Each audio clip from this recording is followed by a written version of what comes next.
Y'all already know what it is. Your boy Yaakov, what it do? The outlet to reality, the holdest podcast in Vegas and Chicago. What up? This is the place where you want to hide from your drama or maybe hide from your baby mama. Just kidding. Si tú quieres cambiar tu vida, if you want to change your life, ya tú sabe. Subscribe. Ching. And by the way, fan, I just released my first book called Shabbat in Chicago. It's about an audacious single mom who opens her heart and home to 5 adopted kids while embracing her Latino culture while being Jewish. And now, today, what y'all been waiting for, the orange man who can, Mercanthony, creating content for 12 years, moving from Jersey to Vegas, and earning his own G Fuel flavor, and was recently surprised with his face on a carbonated can. Give it a round of applause. Let's go. I am the Orange Man. Hello, everybody. I'm the Orange Man, Mercanthony. A lot of people think my name is a spinoff of Mark Anthony, but I'll have you know it's not. It's actually the first 4 letters of my last name taken and put in front of my first name, and that came out to Mercanthony, and here we are. And yes, it is 1 word, not 2 words. My first name is not Merc, and my last name is not Anthony. For all the people who are wondering, but I digress. I love it, fam. Now, look, I do want to tell my fans how we met. So, basically, there was a grand opening for Valhalla, and it was nice. Morris, one of the owners of this gaming place, introduced us, and it was so nice. We were talking, cracking up jokes. We realized that we both had a mutual friend, Bella Q. Shout out, great DJ, actress, and it was just crazy how we were laughing, and then I think this is where you broke the ice. You made me laugh super hard. You were like, yeah, so I do content, I do a lot of stuff, and I'm 10 years old. And then we were like, we started laughing. You're like, no, my bad. I'm not 10 years old. Yeah. Even though I may look like I got a baby face. I swear. 22. Oh, that was amazing. I know for sure that was sick. Like, to not only see like more esports and like gaming places being opened up, like that's super sick in my opinion, just like to see that stuff, because like we grew up and like people thought gaming was a waste of our time and that we were just rotting our brains, but in reality, like, dude, it's crazy. We're seeing gamers literally be on the front page of Sports Illustrated. We're seeing gamers make crazy money and have crazy fame beyond belief that people like never thought would ever happen, and it's become such a mainstream thing, especially after COVID, seeing gaming absolutely explode. It's just so awesome to see like the mass adoption of things, and it was awesome to meet you, as it is awesome to meet a lot of people at these events. Gaming has connected so many amazing people together, and honestly, without gaming, I wouldn't have nearly as many friends as I do now. Oh man, that's awesome, fam. And I gotta say, right, it's amazing, like your story, right? I was watching a few interviews you did, and I gotta say it's so dope that you're from Jersey. Like, I gotta know, like, tell us for our fans, because I don't think you've ever dived into this. Tell us a little bit about your background on growing up in Jersey, what kind of things you used to do, like your hobbies, and what part of town, because actually I have family out in Jersey, so Yeah. I'll be curious, maybe a few of my family members. You never know, dude. It's a small world. I've been like, I got a comment yesterday and it was like, yo, is your cousin really Oscar? And I was like, yeah. And he's like, oh my god, he said he was your cousin. Oh, I didn't. You're my favorite YouTuber. I had no idea. And it's just like such a small world. Or like, I was just at Disney World for a week, and so many people DM me afterwards. Was like, I couldn't say anything because like I was working, and like at Disney we can't ruin the magic. But like, I noticed you, and I literally took your order at the freaking booth by the castle, and I was like, bro, what do you? Huh? It's just crazy how small of a world it really is. Oh man, it's crazy, fam. Yeah. But I definitely think To get into the question, you're right. A lot of interview people, or a lot of people who have interviewed me, have not really asked me about this. They've really just gone straight to the content, gone straight to the G Fuel, went straight to whatever. But there's a whole story behind that of how we got to that point. And I think it's time to finally tell the people. I mean, I've said the things on live streams, but I've never specifically actually sat here and like explained it for what it really was, like from the beginning to the end, and all of the real details that come into that. And like the first thing I have to say to preface the entire thing is that 2016, I was diagnosed with Asperger's, which is a high functioning like side of the autism spectrum. And so like I always was like the weird kid, or like just very different growing up. I grew up in North Jersey. So like Wayne, if you know that, if that was, I spent a lot of my childhood living in Wayne, but I lived in a couple other nearby towns.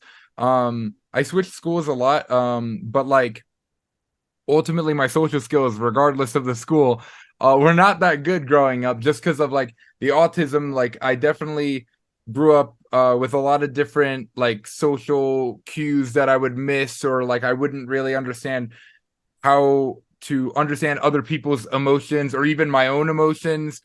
There were a lot of different issues there that like I don't really talk about that often, because I guess for the past 12 years of content, I didn't really even know I had autism for the past 12 years. I knew it since 2016 until now, but since I've known, I haven't really wanted to make it like my identity. Like I didn't want to like just, oh, I'm all, I have autism and I experienced this and whatever. I didn't want it to be like my whole thing, so I just never really spoke on it too much. But in reality, I'm just seeing more and more people reach out to me that have heard my story, that also experience certain things, whether it be social anxiety or may even be on the spectrum themselves, that have actually benefited from hearing my story and seeing that there's ways to like learn and improve, and kind of like, if you feel like you can't assimilate with others, which I felt like I couldn't. I felt like an alien at points in my life, that like I was just so different and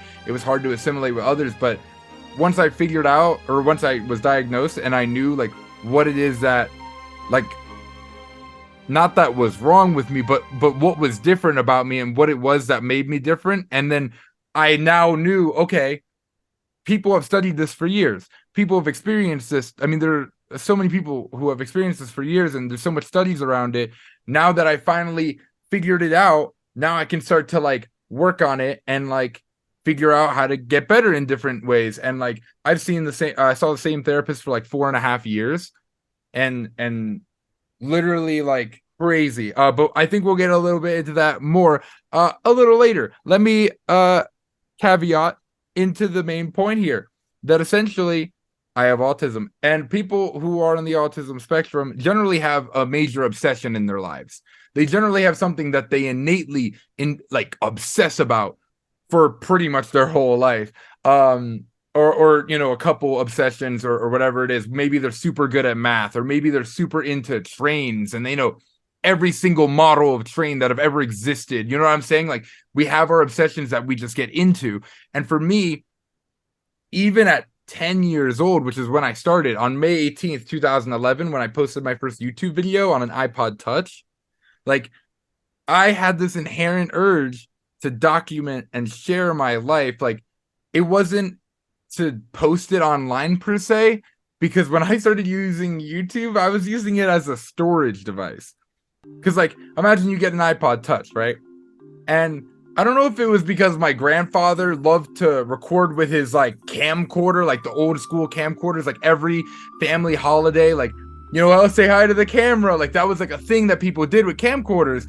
And I don't know if that's what rubbed off on me early on, but like, the second I got access to a camera, I just immediately started filming things, like just filming my life, filming me hanging out with friends, filming me playing with my toys, and like having like a whole like storyline between the toys and doing the voices for the toys and all that, and like, or making a pillow for, or like literally anything, right? And I just had this urge. Like, it's not like I saw other people on YouTube doing this, because keep in mind, this is 2011. I only knew YouTube as a funny cat video and funny dog video website. Like, that's all it was. Like, or at least for me, when I was 10 years old, there definitely was a lot more content than that, but it was still very early days of YouTube, and I was not at a place where I was like watching other YouTubers and getting inspiration and being like, oh my God, I should start making YouTube videos. It was more so like, this is innately fun, and I'm gonna do this. Like, I'm just gonna record stuff. And if I wanted to record a bunch of stuff and I only had 4 gigabytes of storage, I had to post it somewhere. And the only option was YouTube or some other random website I've never heard of. So obviously I went with YouTube. And I just started posting everything. And I literally used it as a storage device for like a straight year. Like, I posted like 300 something videos on my first channel. And like, this just continued. And eventually, like, I started watching people who did stuff. Like, I was watching PewDiePie in very early days, like when he was doing the Amnesia series, like back all the way in the beginning. Whoa. And like, Tobuscus back in the day, Smosh and all that, like when that was all coming up. And obviously, as YouTube continued to change and develop, I continued to, watch people and kind of like be raised by these people. Like, I didn't really, like, I did definitely have some friends and, some people did like me, but I was definitely ostracized by a large majority of people in most schools that I went to. And like, I just was never the popular kid. So most of my friends were online.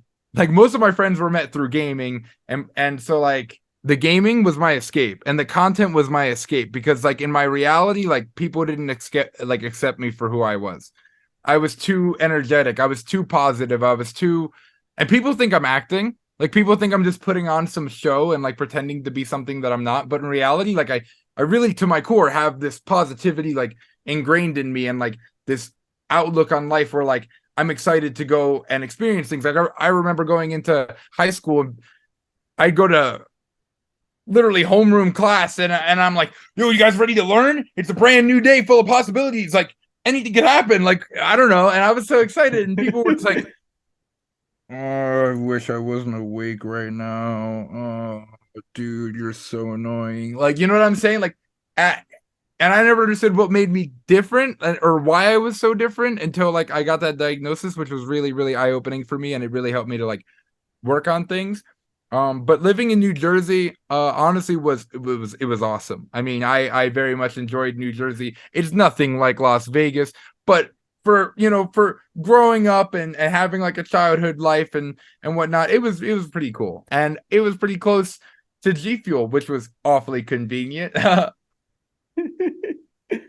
Oh man, brother, I got to say, brother, that's amazing. And you know what?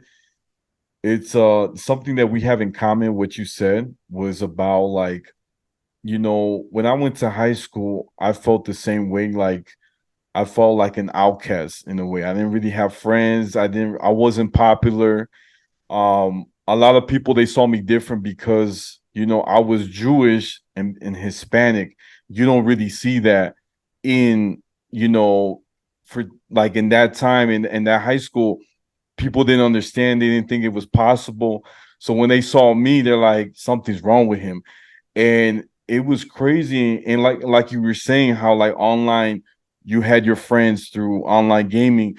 For me, I made more friends with older people. I don't know why. I just Me too. you know what I'm saying? Me too. I always made friends with older people, bro. Even to this day, I'm like spending more time with older people just because like I feel like people of my age bracket, I get underwhelmed by low key sometimes. So you see what I mean? Like, I feel like they're so smart and they're so like mature, and it's like a different level when you talk to them. And I'm with you too. I don't really get along with people my age. I just feel like they're just not that smart. I'm sorry. Yeah, like it's like I don't want to make fun of everyone my age, but there's a lot of really dumb 22-year-olds out there, and that's okay. We're 22, our brains are still developing. We're supposed to be dumb right now, okay? It's okay. Right. But I'm trying to be smart, I'm trying to learn, I'm trying to develop, and I'm trying to reach my goals. And I've always been so like stuck to that. Like, no matter how much people wanted to bully me and tell me like that. And it's so funny to hear now you're making videos on the internet, bro? That's so stupid. What do you do? What? Why? You're wasting your time. Now everybody posts videos on the internet every day. Like, or like a lot of people are posting like pictures and videos of themselves every day. You know what I'm saying? Like back then, nobody thought that would ever be normal. Right. They were like, "You're posting videos of yourself on the internet. What the hell are you doing?" And now like there was nothing that was gonna stop me from my obsession. Like this has been my innate passion and obsession. Like this is what I enjoy doing. It is, and what I want to explain a moment that literally happened to me last night, and it was so touching. I have a very unique position where I'm at right now because I literally have documented the past 12 years of my life. And with me being 22, that's more than half of my life documented. And like, I did the 2 most recent series where I drank G Fuel every day for 365 days until I got my own flavor. And then I almost immediately went into the next series where I drank my own flavor every day until I got the can for 580 more days. And when I put all those videos together, I got a 2-hour movie and a 3-hour movie. And I was able to literally sit there and watch almost 3 years of my life back. Like in 30-second spans, 30-second to a minute spans of each day in order. And I could watch who I was with, what I was thinking about, where I was, how I developed, how I changed, how good the videos were. Like, I can legitimately sit there and watch the past 3 years of my life back, but not only the last 3 years of my life daily, but 12 years of scattered documentation that I've been doing. And so last night I spent some time literally going to my first YouTube channel and just watching the videos from the first video, like just up. And like, I just kept laughing in amazement and awe in what I had captured without even like, cause it's a time capsule. Like I've created a never ending time capsule of my life that I can go back and watch and enjoy later, or show to my future kids one day, or show to anybody, whatever, or to anybody on the internet who wants to see it. Right. And it's like, I literally was like getting so emotional seeing my childhood house for the first time in 12 years, seeing my grandfather who's passed away, seeing memories with family members and all these things that most people will never be able to re-experience. But because I had this innate desire to do this, that I now have the blessing of having my memories there. Dude, I think I gotta hit this point. I love the word you said, legacy. It's powerful because you're passing it on, like you said, to your kids for the next generation to look back. You know what I'm saying about YouTube, how it evolved and changed. So I think that's beautiful, fam. And I always think like that. I think, we think very similar. When I wrote my book, I did it for my legacy, to pass it on to my kids. And, same with the podcast, I want to pass it on. And I think a lot of us, we don't think about the future, because when we die, we're not going to take anything. The only thing that's going to be here is what we left here, which is, like you said, legacy. Oof, I love that. That was deep, man. That was deep. Dude. Now Yes. Now I do got to ask you something, right? This is a personal question I think is powerful. Is that, who are your mentors that you could remember growing up, that helped you along the way? I definitely got to say that, like, there's a couple people who have like definitely made a massive impact on my life more than the rest. And obviously I could say my family, my main parents, and my grandmother, who really like took care of me a lot of my life, have really taught me a lot. But when it comes to like the content stuff, like specifically, I'd say like you gotta take into account that like most people in really any industry, when you get into it, like you're not gonna have like, because ultimately, like if you want to learn how to do YouTube or anything, like you want to go to the top people and pick their brains and see what they know. But most people don't have access to the top people in their industry, as I obviously didn't when I was 11, 12, 13. But what I did have was the example that the greats were leaving. And by watching other people's content in more of a critical way, not so much that I'm critiquing their content, but like seeing what they do and why they do it and how they do it and how fast they do it and how they present it and how the editing is and how the camera angle is and how they reflect their voice and like kind of like dissecting how the greats have done it will kind of like teach you the frameworks that have worked in the past so that you don't have to like go and do it manually by learning mistake after mistake. You could just learn from the person who spent 10 years doing the research and making the mistakes and making the stuff and learning from them. So I definitely have learned a lot of stuff from just simply looking at the people in my industry that, you know, inspire me or make content that I think I'd like to be making similar content to. So that's definitely been one major factor in terms of mentorship. Another major mentor in my life, honestly, was my therapist. Wrapping back to the Asperger's thing, like if it wasn't for my therapist, like sitting there for the 4.5 years that I had been seeing her, like she literally like got me to leave my comfort zone because I was just so unhappy with like I didn't want to like just have change. Like it's really hard to deal with change. Most people on the spectrum deal with change very like in with a lot of problems. And so like I remember literally I had such a direct framework of like I had to work so hard on this and I couldn't have any distractions, and like me wasting time, money, resources, whatever on dating when I was in my adolescence, to me was taking away from my passion and was putting me in a position where I could potentially get a girl pregnant, and then there goes my passion.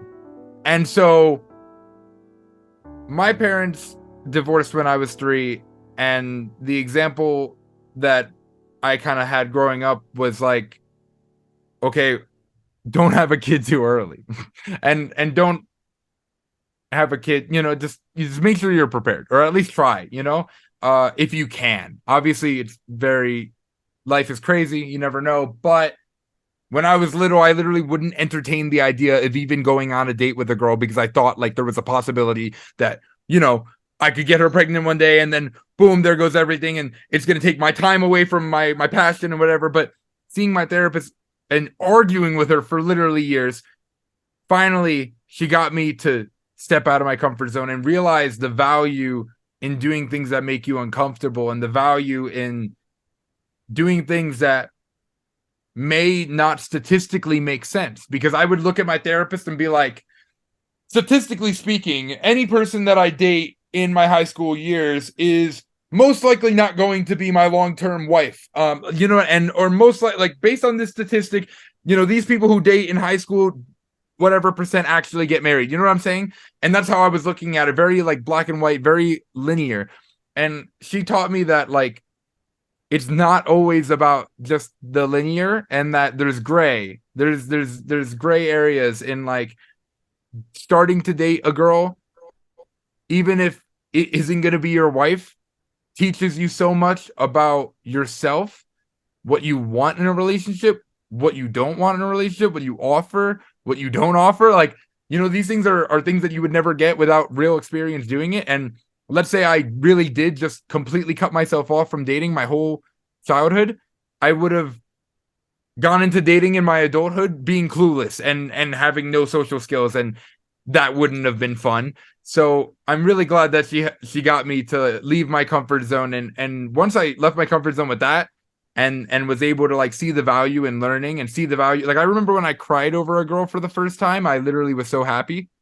Like, and it makes no sense to most people, but like it was so hard for me to like really feel a lot of my emotions and like understand a lot of my emotions for most of my life. So the fact that I could actually cry over a girl was revolutionary to me. I remember literally crying and then immediately like starting to laugh because I was so happy that I felt something for like the first time, or at least that's what it felt like. And after that, I saw the value in even the negatives. Like even when you try something new and it goes wrong or something is bad, like there was so much value in that negative happening to me, and I was so grateful for that that from then on, I really just have been living my life trying to put myself out of my comfort zone at every moment. Like not literally at every moment, but like if I go to a restaurant, I'm not just gonna get the same thing I always get. I'm going to force myself to try something new every time. I was at Disney World and I had the option to try snails, and I was like, oh, that's weird and probably gonna be a weird texture, and I don't think I'm gonna like it. But you know what? I tried it. What was the worst that was gonna happen? I didn't like it. Move on, you know, but I did. I loved it. It was awesome. It was so good. It was actually so good. But that's it. Like I really like without that like basic like principle of put like wanting to put yourself out of your comfort zone, I could never have been the person I am today, and to have taken the risks that I did, like to move across the country when I had like 60,000 followers on TikTok, like moving across the country, just doing this for a living, you know, like just like, this is it. Like, it's either this or I die trying. Like, I'm gonna just take the risk and make it happen no matter what. And like, I literally did that in the middle, or not in the middle, but like during my drinking G Fuel every day until I got my own flavor series. So like, I moved out here without having a flavor. Like I moved out here with no guarantee that I was gonna get a flavor. Like I started that series and people think I'm an industry plant, and like G Fuel told me, oh, if you do this for 365 days, we'll give you the flavor. Big publicity stunt. It'll be great. No, that's not what happened. I had been partnered with this company for over 4 years, and I came up with this idea, and I literally remember talking to my manager, and I was like, yo, do you think like we should tell them about the idea before we like start the series? Like they kind of like sponsor me, like they're literally my main partners. Like I can't exactly just like throw this on them. And then my manager was like, why would we tell them? That ruins the fun. And I was just like, okay. And boom, day one, drinking GTO every day until I got my own flavor. And I just kept going.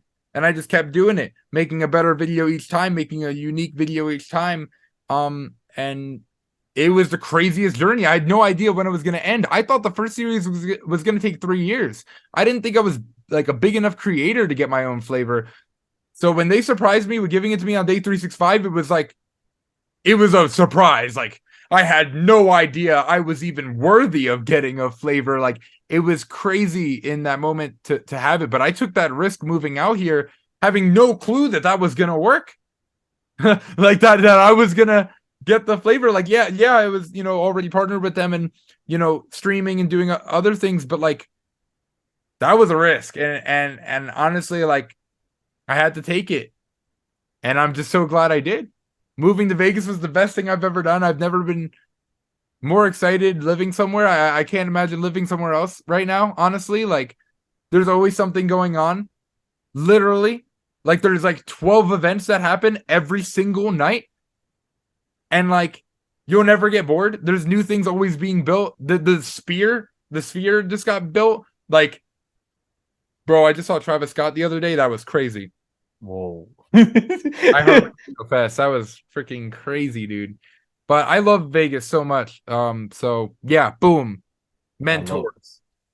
I loved it. I loved it, fam. Especially, I gotta say, I know the time is almost up, but I love the fact that you said that it's important to get out of your comfort zone. I think people, they feel like they're too comfortable, and it can be bad because you're not willing to take a risk, challenge yourself. And I always say you should never have your life like stationary. You should always keep growing and progressing. So I love what you said, fam. And I'm gonna wrap it up real quick, guys. Guys, this is the Outlet to Reality, the holdest podcast in Vegas and Chicago. What up? You know where to find me. I'm on Instagram, YouTube, Spotify, the Outlet to Reality. My TikTok, Yaakov 28, and my Snapchat is Take One Passive. And guys, como tú quieres, like I said, si tú quieres cambiar tu vida, if you want to change your life, subscribe. Ching. And my fan right here, brother, where can my fans find you? Find me on every social media, YouTube, TikTok, everything under at Mercanthony, MERC, Anthony, one word. Sorry if I rambled a little bit. I like to talk. And if you want to hear me talk more, check out my socials. You'll see lots of that. Thank you, brother.